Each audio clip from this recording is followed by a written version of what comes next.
조종 폐하께서는 죽었으면 죽었지 절대 동의하시면 안 됩니다.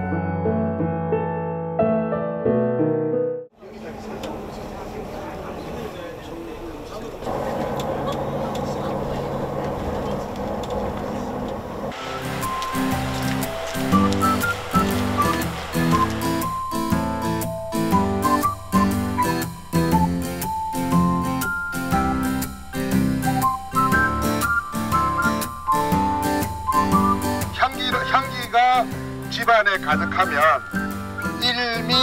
일미동춘이야. 그러면 맛이 봄을 부른다는 뜻이거든요. 그러니까 뭐냐면 술에 최선을 다하면 하늘과 땅이 감동하고,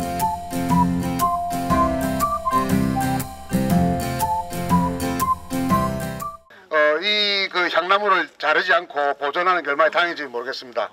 이 그 건물을 만드신 분은 나중에 들어가 보시면 알겠지만은 성조은이라는 대목수가 만드셨어요. 그러니까 원래는 여기에 막 양조장이 있었던 것은 아니고 1925년에 요 밑에 구말장터라는 곳에 뭡니까 저게 양조장이 있다가 1929년에 여기 홍수가 나게 돼요. 그래서 1930년에 이리로 옮겨가지고 짓게 되거든요. 그런데 그때만 해도 이제 이 우리나라 건축에 그 냉장고라는 이런 개념이 없기 때문에 여러분들은 잘 아시겠지만은 그 뭡니까 발효를 하기 위해서는 습도하고 그 다음에 통풍이 아주 중요합니다. 근데 이 양조장은 나중에 가보시면 아시겠지만 1층 구조로 되어 있지만 사실은 뻥 뚫려 가지고 3층 높이 정도의 규모로 되어 있어 가지고 자동으로 이렇게 그 통풍이 되고 습도가 될 수 있도록, 그리고 보온 같은 단열도 어떻게 하느냐면은 나무하고 나무 사이에 그 수수깡이나 이런 걸로 이렇게 좀 짜가지고 거기다가 왕겨를 집어넣어요. 왕겨, 그러니까 우리 저 쌀겨 있죠, 쌀겨. 그걸 넣어가지고 흙을 발라가지고 안에 이제 따뜻한 보온성을 유지하고, 그리고 거기다 밖에다가 나무로 이렇게 마감을 하는데, 이 나무의 그 재질은 아까도 이제 차에서 말씀드렸지만 이게 백두산에서 온 거예요. 압록강.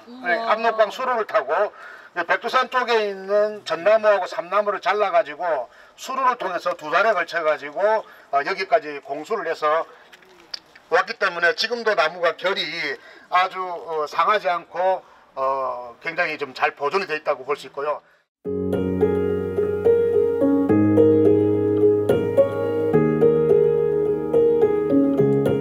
이게 2003년인가 그 처음으로 이제 등록문화재가 결정이 됐는데, 결정이 된 굉장히 중요한 것 중에 하나가 아까 말한 왕겨를 이용한 그런 보온을 하는 그 전통 방식의 시스템이 그대로 유지가 됐기 때문에 그 부분이 제일 많은 공감대를 샀다, 이렇게 말씀을 드릴 수가 있어요.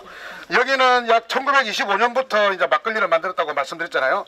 1대 사장님이 이장범이라는 분이신데 1대부터 5대까지 지금까지 이 막걸리를 유지를 하고 있고, 지금은 보기에는 여러분들 주변에 보면은 억수로 막 아파트도 있고 하지만은 예전에 20년 전에 왔을 때만 전부 다 논밭이에요. 여기가 쌀이 좋기로 유명합니다. 그래서 이 좋은 쌀과 그 다음에 좋은 물, 그 다음에 이런 어떤 좋은 발효를 통해서 막걸리가 생산됐기 때문에 이 덕산 양조장 막걸리가 굉장히 유명합니다.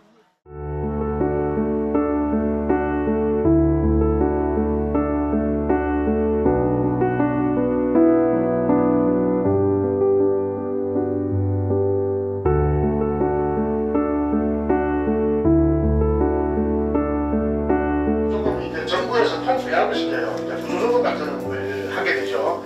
그래가지고 이제 사실은 이 덕산 양조장도 개별적 면허를 가지고 있음에도 불구하고 이제 정부에서 권유한 대로 이제 일종의 그 약주를 생산하는 양조장들이 합쳐져 가지고 통폐합을 하게 되죠. 지금 5대째 내려오신 걸로 알고 있는데 어떻든 4대, 5대 쪽에 그쪽에서부터 지금 굉장히 제가 알기로는 이게 많이 이렇게 공부하신 분들이 여기 이제 실제로 이제 그 경영을 배워가지고 운영을 하고 있고, 제가 본 자료에 의하면 2024년도에 약 24억 원 정도의 매출을 올렸다고 하니까 나름대로 진짜 그 양조장 쪽에서는 제법 자리를 잡았다고 볼 수 있겠죠.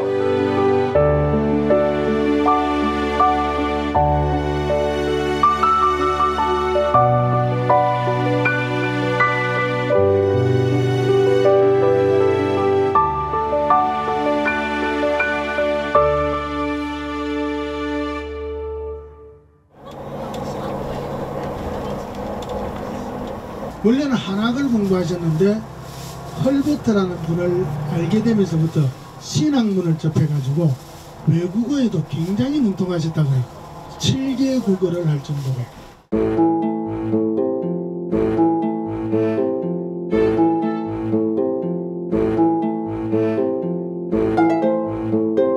자, 오늘 요 계신 분은 이상설 선생님입니다. 이상설 선생님.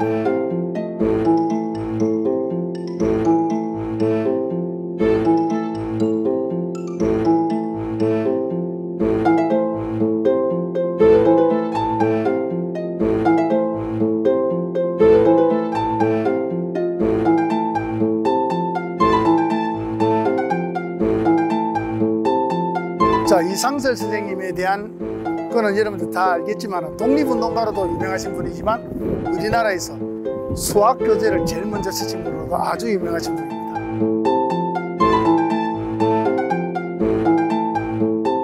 그리고 이분이 또 헐버트라는 분과 교분을 가지시면서 서양 문물에 대해서도 굉장히 해박하신 분이에요. 그러다가 우리 흔히 말하는 언어 천재이기도 해가지고 7개 외국어를 하실 정도로 뛰어나신 분이라고 합니다. 그러면 이분에 대해서 생애를 크게 우리가 세 등분을 한다면은 처음에 입사, 관직에 처음 나간 부분, 그리고 헤이그 특사 시절, 그리고 연해주, 즉 블라디보스톡에서 독립운동을 하신 시절, 이렇게 세 개로 나누어서 볼 수가 있습니다. 그중에 첫째, 입사를 하셨을 때는 다 아시다시피 우리나라가 국권을 빼앗기는 그런 시기예요. 특히 을사늑약이 체결될 때 실무 책임자로 계셨거든요. 당시 많은 대신들이 눈치를 보거나 혹은 일제에 동조를 할 때 과감하게 부르짖으면서 고종 폐하께서는 죽었으면 죽었지 절대 동의하시면 안 됩니다.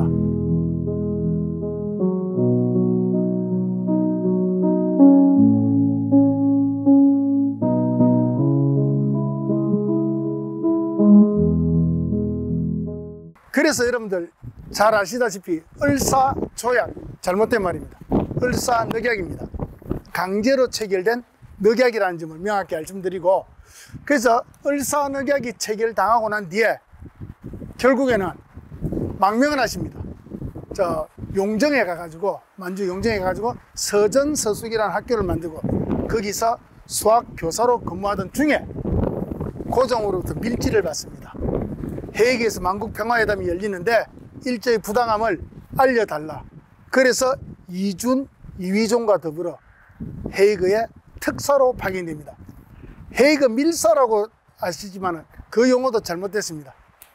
몰래 간 것은 맞습니다만 불법적으로 간 게 아닙니다. 고종 황제가 직접 파견한 겁니다. 그래서 우리는 헤이그 특사라고 불러야 돼요. 그런데 안타깝게도 일제에서 우리가 외교권을 강탈당해버렸기 때문에 우리는 회의에 참석하지 못했습니다. 이름은 만국평화회담인데 제국주의 국가들의 어찌 보면 어떻게 이 세상을 나누어 먹을까라고 하는 회담이었어요.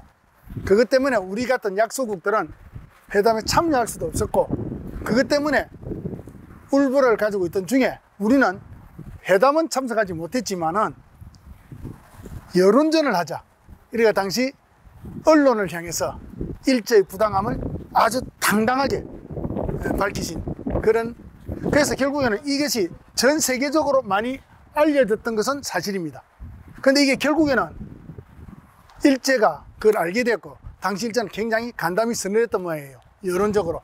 그래서 우리의 고종 황제를 강제 퇴위시키고, 그리고 이때부터 본격적으로 대한제국을 식민지화하게 됩니다. 그게 그래서 헤이그 특사 사건까지는 의미는 일제가 여론전에서 한 방 먹었다라고 할 정도의 타격을 준 건 사실이라는 거고, 그 실패하고 난 뒤에 연해주, 즉 블라디보스톡으로 옮겨가십니다. 옮겨가셔가지고 독립운동 조직을 만드는데 성명회, 권업회라고 하는 독립운동 조직을 만드셨고, 그것을 발전시켜서 대한광복군 정부라는 걸 창설하시고, 그게 최고 지도자가 됩니다. 자, 여러분들 잘 아시는 게 대한민국 임시정부 아시죠? 그죠? 그 대한민국 임시정부가 원래는 세 가지가 있었어요. 대한국민의회, 대한국민의회의 기원이 되는 게 광복군 정부입니다. 그래서 우리 이상설 선생을 평가할 때 대한광복군 정부를 만드셨다. 이것은 대한국민의회의 기원이 되는 것이고, 대한국민의회는 다시 임시정부의 뿌리가 되는 것이기 때문에 우리나라 대한민국 임시정부의 뿌리를, 즉 기반을 닦으신 분이다. 그래서 대단히 큰 역사적 뿌리가 되는 분이다. 이때까지 알려지지 않은, 그리고 평가를 받지 못한 독립운동가들이 많은데, 특히 이상설 선생 같은 게 대표적인 그런 부분입니다. 교과서에는 딱 한 줄 나옵니다. 헤이그의 특사로 파견되었다. 그러나 거기서 끝날 게 아니라 그분이 우리 독립운동사에 끼친 정확한 효과라 그럴까, 영향이라 그럴까, 이런 것을 파악하는 것이 오늘 여러분들이 또 우리가 해야 될, 후손이 해야 될 일인 것 같습니다.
김유신 너무나 잘하는 인물이죠.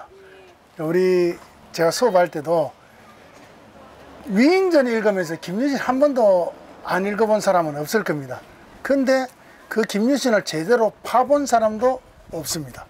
그래서 김유신에 대해서 교과서적인 부분 플러스 그리고 역사학계에서 그 사람에 대한 평가 부분을 종합해 가지고 말씀을 드리겠습니다. 김유신은 신라의 진골이 아니죠. 가야의 진골. 자, 532년에 금강가야가 멸망을 합니다. 그때 멸망했던 구해왕의 아들이 김무력이거든요. 그 김무력이 신라 역사에서 대단히 중요한 인물입니다. 왜냐? 여러분들 혹시나 우리 삼국 통일과정 이야기할 때 성왕이 죽잖아요. 그죠? 성왕이 죽을 때, 그리고 물론 성왕이 진흥왕에게 배신당해 죽지 않습니까? 그럴 때 그 성왕을 죽이는 결정적인 역할을 한 사람이 김무력입니다. 금관가야계임에도 불구하고 신라계의 주력이 됩니다. 그리고 그 김무력의 아들이 김서현입니다.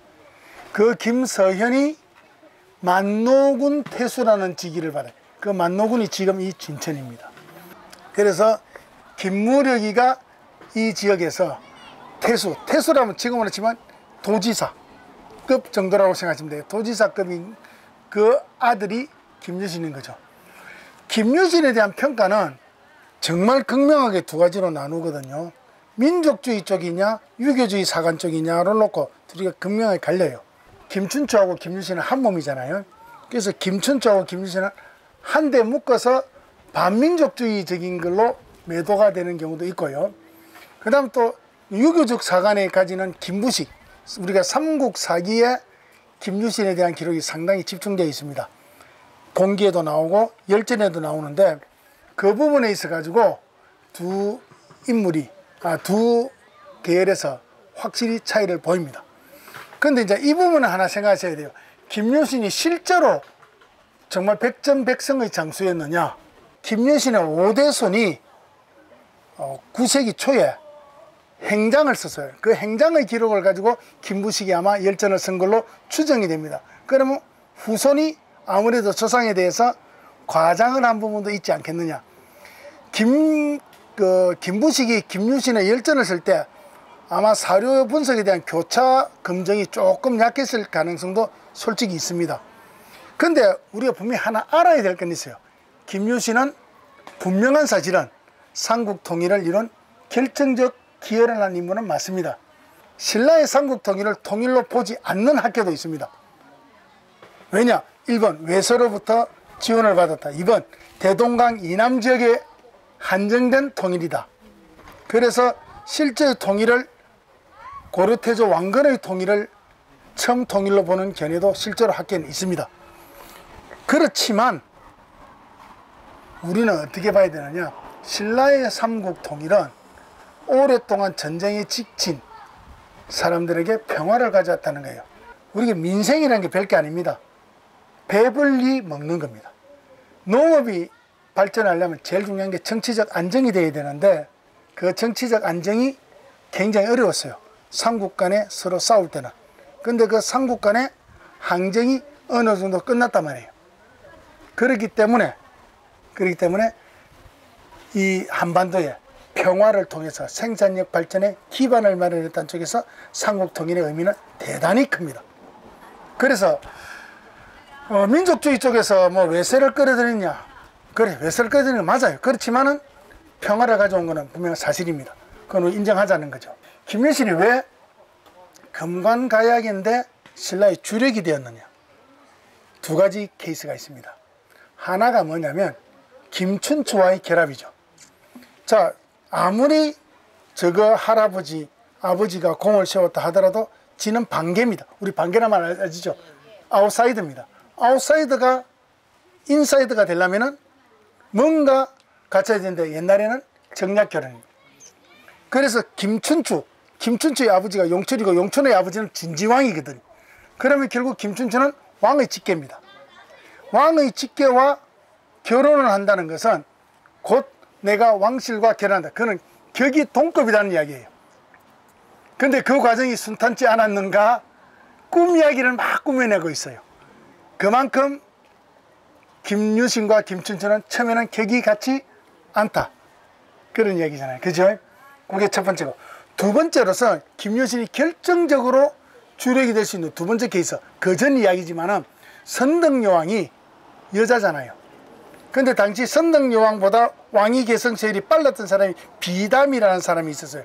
비담과 알천이라는 사람이 있었는데 이 비담이 결국에는 반란을 일으키잖아요. 그 반란을 진압한다. 이것은 정말 핵심이죠. 그래서 결국 정권을 지게 되는 거예요. 그래서 그거를 맡아서 그 다음 진덕여왕이 되고, 그런데 진덕여왕으로서 왕통이 끊기잖아요. 그죠? 그럼 다음 왕이 누가 될 것이냐? 화백회의에서 결정을 해야 되는데 그때 장면이 김유신이 무력을 이용해서, 이게는 이제 상상입니다. 이제는 쫙 앉아서 화백회의를 하는데 다음에는 어느 분을 뽑을까요? 라고 했는데 눈치 없는 누구가 비를 뽑읍시다 했단 말이에요. 걔는 그 다음 날부터 못 봤다 이런 분위기죠. 그리고 그 다음에 또 누가 하니까 분위기 파가는 애가 춘추국을 모십니다 하니까 박수! 그래서 화백회의가 만장일치로 통과했다. 그게 위압적인 분위기 속에서 결정했다는 말은 나옵니다. 사료에. 그게 결국에는 김유신은 거의 신격화되고 있다. 그리고 김유신에 대해서 우리가 사실론적이나 뭐 추론적이나 평가적인 부분을 떠나서 간에 역사적으로 정확히 하나는 해야 될 게 있어요. 김유신이 없는 신라와 김유신이 있는 신라가 무엇이 달랐을까? 그거를 생각해 보면 우리가 김유신의 위치를 알 수 있지 않겠느냐. 이상입니다.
거는 안에 아무것도 안 적혀 있다는 뜻이에요. 그러니까 원래 이 석비는 고탑사 소유의 탑비가 아니에요. 여기하고 여기는 따로 있었던, 옛날부터 있었던 이제 비석이고, 제가 말씀드린 대로 여기에 삼국시대부터 고려시대 초기까지 큰 절터가 있었을 것이라고 상상을 하는 거죠. 왜냐면은 이 정도의 탑비가 있고 석비가 있고, 그 다음에 요 부근에 3층 석탑도 하나 발견이 된 게 있거든요. 근데 이거 백비라고 하는 것은 뭐냐면 이게 기록이 없기 때문에 앞에 보면은 이제 비석에 글씨가 하나도 안 써져 있어요. 이게 추측이 뭐냐, 첫 번째는 아예 처음부터 글씨를 안 만들었다. 두 번째는 만들었다가 지웠다. 이래 추측할 수 있고, 그 다음에 보통 비석을 지으면 이 비석의 주인공이 누구인지를 쓰는 데가 바로 저 보면 저 이수구에 저게 네모짜리 이렇게 명패 같은 거 하나 보입니까? 그 이제 9마리 용 사이에 네모짜리 있는 저거. 이게 이제 썼다가 지운 건지 아예 안 쓴 건지 그 기록이 하나도 없어요. 그래서 우리가 알 수는 없는 것이죠. 다만 이게 지금 여러 가지 형상을 봤을 때는 고려 초나 신라 말기나 그 정도가 아니었겠느냐라고 우리가 추측을 하는 것이고, 이게 지금 보통 기수는 이렇게 보통 그 거북이를 그리거든요. 그런데 지금 이거는 훼손이 많이 돼가지고 그 마치 말처럼 보이는 거죠. 말처럼 보이는 것이고, 앞에 보면은 발가락도 훼손이 됐습니다. 훼손이 됐고, 그래서 우리가 그 보면은 이 석비라는 게 예전에 우리가 이제 고구려 시대 때부터 돌을 이용해서 이제 그 글을 쓰고 기록을 남기는 이 전통은 남아 있잖아요. 광개토항비라든지 장수항비라든지, 그다음 우리가 갖다 중앙 고구려비라든지 여러 가지 이제 비석이 있는데, 이게 이제 그 태종무열왕, 우리가 그때 서학동에 답사를 갔을 때 그 자료를 보니까 태종무열왕비의 그 석비가 사실은 최초에 이렇게 장식을 한 석비라고 이야기를 하고 있는데, 중국에서 그때 한참 이런 것들이 유행을 했다고 그래요. 그래서 이제 이게 이제 고려시대로 넘어오게 되면 고승이라든지 이제 불교와 관련된 중요한 기록들을 갖다가 이렇게 이런 형태로 이수를 세워가지고 이제 기록을 하는 게 유행이 됐고, 나중에 조선시대 가면은 이제 그것이 이제 승려뿐만 아니라 충신이라든지 아니면 지방 관료들, 그 뭐 지방 관료들 중에서 조금 이제 업적을 세우는 이런 사람들, 그런 사람들을 또 이렇게 좀 그 기록을 남기기 위해서 이런 비석들을 세우게 됩니다. 우리가 흔히 말하는 조선시대에 나오는 그 지방 관료들의 업적을 기록하기 위해서 만든 이런 비석은 대부분 사람들이 많은 곳에 이렇게 놓게 돼요. 그래서 그러면은 사람들이 이쪽에 그때는 많이 지나갔던 곳이었구나 이렇게 생각하는데, 많은 그런 비석들이 사실은 우리가 그 일제시대 이후로 일제가 이제 그 예전에 우리나라의 어떤 그런 마을이나 이런 구조를 바꾸면서 신장로도 만들고 이렇게 막 소위 말해 자기들이 개발을 하게 되잖아요. 그러면서 이제 이런 것들을 다 이제 옮기게 됩니다. 그래서 지금 보면은 한쪽에 모여져 있고 뭐 이런 경우도 있는데, 실제로는 그런 용도라고 보시면 되고, 어쨌든 이게 보면은 지금 요 기록은 하나도 지금 없지만 조각의 어떤 여러 가지 특징을 봤을 때는 굉장히 정밀하게 잘 만든 것이라고 보면 되겠고요. 비각 안에도 보면은 연꽃이라든지 이런 것들이 아주 정밀하게 지금 잘 조각이 돼 있죠. 그래서 애초에 아마 이 비석을 세웠을 때는 상당한 수준의 고승의 기록하기 위해서 세우지 않았을까. 그런데 어떠한 이유에서인지 어쨌든 그 기록을 하지 않았고, 그 다음 여기도 지금 폐사가 됐다. 근데 기록은 하나도 남은 있는 게 없다. 그래서 우리가 뭐 그 정도만 우리가 예측할 수 있는 것이라 이렇게 보시면 되겠습니다.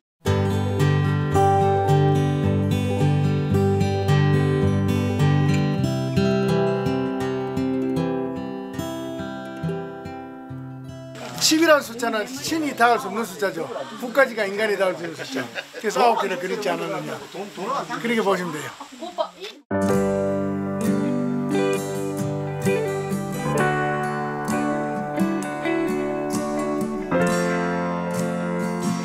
그러니까 옛날엔 저런 식으로 탑을 이렇게 목탑을 만들면 사람이 그 안에 들어가서, 지금은 저기 부처님 형상이 있잖아요. 옛날에는 형상이 없었어요. 저기 그 부처님 진신살이나 그런 걸 갖다 놓고 사람들이 이제 그거 보고 경배를 하고 탑도를 하고 했는데, 그러다 보니까 사람들이 이제 우매한 대중들이 이제 부처님이 어떻게 생긴지 궁금하잖아요. 그러다 보니까 이제 자꾸 부처님 형상을 만들어 달라고 이야기하는 거야. 그래서 이제 그 부처님의 형상을 처음에 만들어서 했는데, 이게 이제 그 지역으로 옮기면서 부처님 형상이 그 지역의 사람들의 모습과 거의 비슷하게 이제 다 닮아가는 거지. 그래서 이제 지금 인도의 부처님과 중국의 부처님과 우리나라 부처님과 일본의 부처가 서로 달라요. 태국 부처님하고 또 틀리다고. 그러니까 그 지역에 따라서 달라지게 되는 거고, 그래가지고 처음에는 저렇게 이제 목탑을 하다 보니 저게 그 뭡니까 저게 불이 잘 나잖아요. 내구성도 떨어지고. 그러니까 주기적으로 손을 봐줘야 되고 화재암 나면 다 불타고 하니까 이제 그래서 이제 나온 대안이 석탑인 거예요. 이거는 좀 그거 닮았다. 여기 앞에 까만 탑은 저기 정선에 있는 수만호 그 저 탑을 좀 닮았네.